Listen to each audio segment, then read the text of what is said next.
¿Qué tal están? Bienvenidos. ¿Cómo escribir un texto filosófico? Un enfoque más. En esta especie de ponencia o discurso que voy a realizar, quiero explicar algunas cuestiones relativas a la escritura de textos filosóficos. En primer lugar, hay que decir que el prototipo, el paradigma de texto filosófico por antonomasia es la tesis doctoral, porque se entiende que tiene que ser muy rigurosa, muy profunda, original y llegar a unas conclusiones. En ese sentido, como ejemplo de escritura filosófica, se suele poner en muchas ocasiones las tesis doctorales. En ese aspecto, el objetivo del texto filosófico generalmente es defender o afirmar una tesis, algo que se afirma, y realmente esto lleva pues, un proceso de introducción, argumentación y al final conclusión. Y hay aspectos adicionales como por ejemplo la claridad expositiva, las citas que apoyan lo que el redactor de la tesis doctoral afirma o reafirma y sobre todo las conclusiones a las que llega al final de la tesis doctoral. En ese sentido, el texto filosófico discute y trata pues, un problema filosófico o varios problemas filosóficos, el cual debe ser delimitado y explicado antes de ser solucionado. Y lo más recomendable es plantear el problema filosófico en la introducción. Además, hay muchas formas de introducir y presentar un problema filosófico. Podemos incluso buscar ejemplos o contraste de posturas a propósito de un mismo asunto, de un mismo tema, etc. Ahora bien, cualquiera que sea el método de presentación del problema, el significado de los conceptos introducidos debe ser claro. Por ejemplo, si estamos hablando del problema de la libertad, pues hay que explicarlos desde distintas perspectivas, desde distintos enfoques, autores, filósofos. En definitiva, cualquier tema que se trate debe ser investigado en profundidad. También las tesis deben ser claras y tener una forma más bien asertiva. Por otra parte, hay que evaluar numerosos argumentos. Hay que decir los motivos de si un filósofo tiene razón al decir tal cosa o tal otra. En definitiva, es necesaria una argumentación pues suficientemente clara, precisa, rigurosa, profunda, y en ese sentido luego pues se llega a unas conclusiones. En cuanto a la claridad, es verdad que la escritura en filosofía tiende a ser densa y conceptualmente cargada y llena de distinciones y matizaciones y sutilezas que exigen pues, una gran concentración y esfuerzo al lector. Pero también es verdad que, como ha dicho algún filósofo, la claridad es la cortesía de un filósofo, ¿no? De un pensador. En efecto, en todo caso, es verdad que hay distintos tipos de escritura filosófica, más densos, menos densos. Por ejemplo, Ortega y Gasset, aunque escribía de una forma densa cuando él lo deseaba, en otras ocasiones se escribe de una forma no excesivamente densa, como por ejemplo vamos a poner a Kant o por ejemplo Schelling, o Hegel, Fichte, etc. Y en ese sentido, pues su filosofía se lee con más comodidad por parte del público lector. Pero también es verdad que la jerga filosófica también está presente en la escolástica, en la filosofía idealista alemana y en otros tipos de filosofía, por ejemplo en la fenomenología, como es natural, porque eso hace que se precisen mejor las ideas, los matices de las ideas, o podemos pensar también en la filosofía de Zubiri, que es un realismo fenomenológico que también utiliza una jerga propia y muy específica para delimitar los problemas filosóficos e intentar solucionarlos. En cuanto a las citas, en una tesis filosófica, pues ya se sabe que hay distintos tipos de citas, citas a pie de página y otro tipo de citas, y las citas sirven para sustentar lo que se está diciendo, para afirmar lo que se está pues explicando y que se observe que no es simplemente una ocurrencia del autor de la tesis doctoral o no son una serie de ocurrencias, sino que diríamos hay un desarrollo argumentativo y probatorio de lo que se dice, por lo menos en algunos aspectos.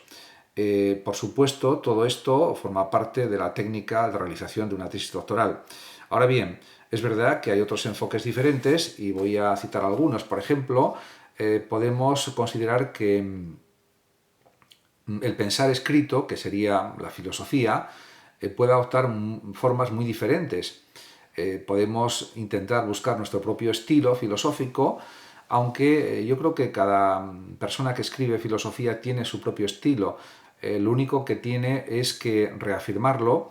puede modificarlo algo si lo considera necesario, pero en todo caso también es verdad que puede ajustar su estilo según lo que esté escribiendo. Puede haber artículos de opinión que se pueden considerar también filosofía, puede haber ensayos que son también otra forma de escritura filosófica, puede haber artículos filosóficos más densos, más profundos, para revistas científicas, revistas filosóficas, y ahí pues el estilo tiene que ser más profundo, con citas, etc. En ese sentido, hay distintos estilos de escritura a nivel filosófico, y por lo tanto hay que probar distintas formas de escritura y utilizar la que el escritor considere, escritor filosófico, en definitiva los filósofos son escritores, considere más adecuado, depende del tipo de escrito que quiera realizar. Por otra parte, es verdad que también es posible una ficción especulativa utópica, en el que el estilo puede ser más libre, más literario, podríamos decir, muy probablemente, y es otra forma que coexiste con el ensayo, con la tesis doctoral, con las autobiografías filosóficas o autobiografías vitales también. Y, por supuesto, hay una relación muy directa también entre la filosofía y la literatura, porque realmente grandes filósofos fueron a la vez grandes literatos. Podemos pensar, por ejemplo, en Jean-Paul Sartre, que recibió el Premio Nobel de Literatura, que rechazó, como se sabe, pero que era un gran escritor y lo demostró en distintas obras, no solamente en El ser y la nada, en otras muchas novelas que escribió, obras de teatro, etc. Y también realizó escritos muy notables, libros sobre fenomenología, que fueron importantísimos en su época, en la época de Sartre. Y en ese sentido también podemos pensar, por ejemplo, en Kafka, que aunque sea novelista y escritor, pues sus escritos tienen pues una impronta filosófica o tienen unas consecuencias filosóficas, yo creo que indudables. Y si nos remontamos a Kierkegaard, por ejemplo, pues también es verdad que tenía una forma de escritura que era más densa en su tesis doctoral, por ejemplo, pero que luego en sus escritos que realizó en forma de libro durante pues 10 o 15 años aproximadamente de su vida, de su corta vida, pues desarrolló una escritura filosófica bastante densa sobre temas religiosos, existenciales, fue el creador del existencialismo, etc. Por tanto, también se puede pensar en el ensayo autobiográfico, que efectivamente puede basarse en una forma de escritura más personal, más subjetiva, y puede introducir matices más literarios, quizás,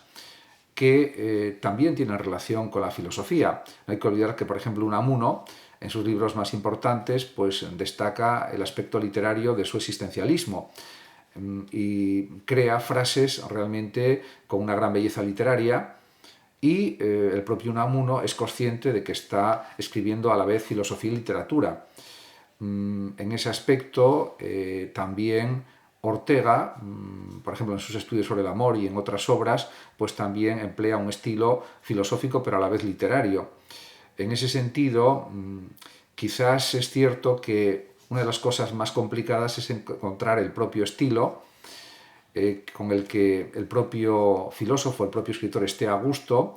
y que se sienta mejor al escribir de esa forma. Yo creo que eso se consigue a través del propio hecho de escribir y a través de la reescritura, de las correcciones a lo que uno ha escrito, y no hace falta imitar a ningún escritor, a ningún filósofo, porque eso es lo más sencillo, sino buscar el propio estilo de escritura personal, el que a uno le convenza más. En ese aspecto, pues es un proceso de búsqueda,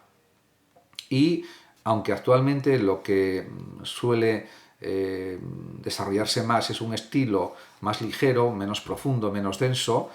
por motivos obvios, porque mucha gente no tiene mucho tiempo para leer y porque generalmente se opta por frases más bien cortas y no demasiado largas, con muchas frases subordinadas, etcétera, o partículas de subordinación en las frases, para hacer el texto más fácilmente legible o leíble, vamos a decirlo así. Y pues efectivamente también es verdad que un escritor de novela filosófica puede ponerse en el lugar de personajes diferentes y escribir con estilos diferentes en función de cada personaje que está entrando en esa novela filosófica, por ejemplo. Eso también sería algo perfectamente posible y legítimo. pero yo creo que al final lo que tiene que imperar es que el propio escritor, el propio filósofo, escriba, sea novela filosófica, sea ensayo, sea autobiografía, sea memorias o sea ficción especulativa, pues de la forma que él considere mejor, y por supuesto tiene que haber un proceso también de corrección de lo escrito, de pulir lo escrito, algo que realizan pues todos los grandes novelistas y en general los escritores siempre, por muy bien que escriban. Y en ese sentido, efectivamente hay muchos estilos de escritura filosófica. Por ejemplo, Derrida, con su proceso de deconstrucción, con su deconstruccionismo, realizaba juegos de lenguaje, juegos de palabras, con distintos significados, resignificaba las frases con cambios de algunas palabras, etc. Y es una forma de escritura que también es posible, aunque a mí particularmente no me convence excesivamente. Creo que cada filósofo debe encontrar su propia forma de escribir,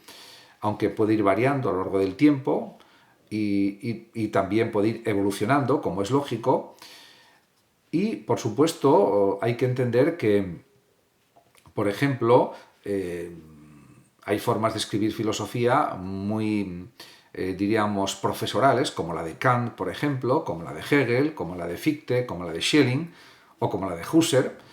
o Bergson también, y en cambio hay otras que son, diríamos, una forma de escritura más abierta al público en general, como la de José Ortega y Gasset. Gustavo Bueno pues tiene obras más técnicas, que son leíbles, hay que entenderlas, hay que entender su vocabulario para poder comprenderlas en profundidad. De todas maneras, es verdad que, por ejemplo, existe el diccionario filosófico sobre Gustavo Bueno, sobre la filosofía de Gustavo Bueno, que permite entender pues todos los términos técnicos que él utiliza. Y luego tiene otras obras en las que, aunque utilice términos técnicos, los utiliza menos y son más aptas para el gran público. En ese sentido, podemos decir que es un poco parecido pues a la diferenciación entre obras, diríamos, externas para el gran público y obras internas para los especialistas. En cualquier caso, un ejemplo prototípico de una escritura filosófica pues bastante ágil y que se recomienda como forma de introducirse a la filosofía es la de Platón, los diálogos de Platón. Platón escribió aproximadamente unas 1400 o 1450 páginas, según se sabe, y realmente esas páginas se entienden muy bien, escribe un estilo dialógico, lo que hace posible que cualquier lector actualmente lea en una buena traducción las obras en griego de Platón traducidas al español y que las entienda perfectamente. Y, por supuesto, Aristóteles, por ejemplo, ya es más técnico en su escritura filosófica, sobre todo en la metafísica, en los tratados de lógica y en otras obras, pero hay algunas obras como el arte poética y otras en las que su escritura es menos densa o algo menos densa, podríamos decir. En cualquier caso, también hay otros filósofos como por ejemplo David Hume y Locke que pues desde su empirismo desarrolla distintos aspectos de la teoría del conocimiento, de la epistemología, de una forma bastante clara y bastante eficaz, por otra parte. Lo único es que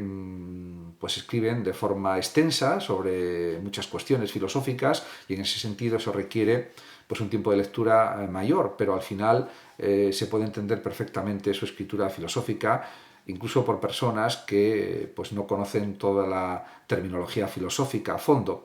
En cambio, para leer pues a Hegel, a Kant, a Schelling, a Husserl, a Bergson y a otros, pues ahí hace falta ese vocabulario filosófico, ese léxico filosófico,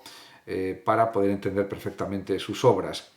En el caso de Zubiri, pues sucede lo mismo, tiene una escritura, Sabir Zubiri, más técnica, más profunda, que conviene pues reconocer para poder entender toda su filosofía y todas las implicaciones de su pensamiento filosófico, de su realismo fenomenológico, podríamos decir, de su realismo radical, el realismo radical de Zubiri. En cuanto pues, a la escolástica, pues forma parte de la tradición filosófica y es verdad que hoy en día pues, prácticamente ningún escritor filosófico, ningún filósofo escribe de forma escolástica. Es verdad que puede haber pensadores neotomistas que usen pues la jerga escolástica para sus estudios, sus investigaciones, sus tratados, explicativos sobre pensadores escolásticos como Tomás de Aquino, como Juan Duns Scoto, como Scoto Eriúgena y otros muchos, sobre Alberto Magno, por ejemplo, etcétera. Pero realmente, pues diríamos que en el siglo XX lo que ha triunfado es, por ejemplo, la filosofía analítica del lenguaje, que a mí particularmente no me convence excesivamente porque creo que es dar excesivas vueltas sobre términos que pueden ser entendidos con unas explicaciones más sencillas, más directas, más claras y más específicas, pero es mi simple opinión. En cualquier caso, yo creo que la ventaja de la escritura filosófica es que permite multitud de estilos diferentes y sobre todo pues hay que insistir en el tema de la claridad, del orden, y en ese sentido el mismo autor, el mismo escritor filosófico puede escribir tratados densos, puede escribir ensayo, puede escribir autobiografía, puede escribir memorias y puede escribir también pues novelas filosóficas o novelas simplemente, como por ejemplo Sartre, que escribió novelas también. En ese sentido hay que reconocer que, por ejemplo, no es algo de menor importancia que el Premio Nobel de Literatura se haya otorgado también a filósofos, como es el caso de Albert Camus y como es el caso sobre todo de Jean-Paul Sartre, que era un filósofo académico. En ese sentido, pues eso también da una mayor importancia y da pues una mayor libertad a los filósofos para escribir como realmente deseen, y en ese sentido, pues la escritura filosófica se va ejerciendo y desarrollando a través de la práctica, porque de otra forma es difícil que se vaya encontrando el propio estilo personal. Es verdad que en la cuestión del estilo, pues hay muchas formas de entenderlo. Considero que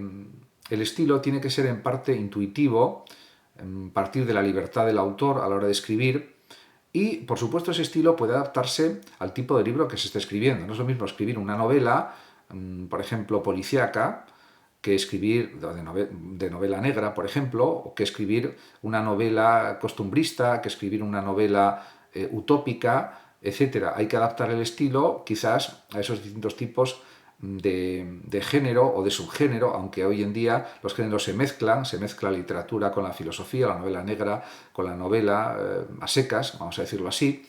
y hay una mezcla de géneros. Por lo tanto, al final yo creo que se distingue a cada autor por su estilo particular y específico, y está bien que sea así.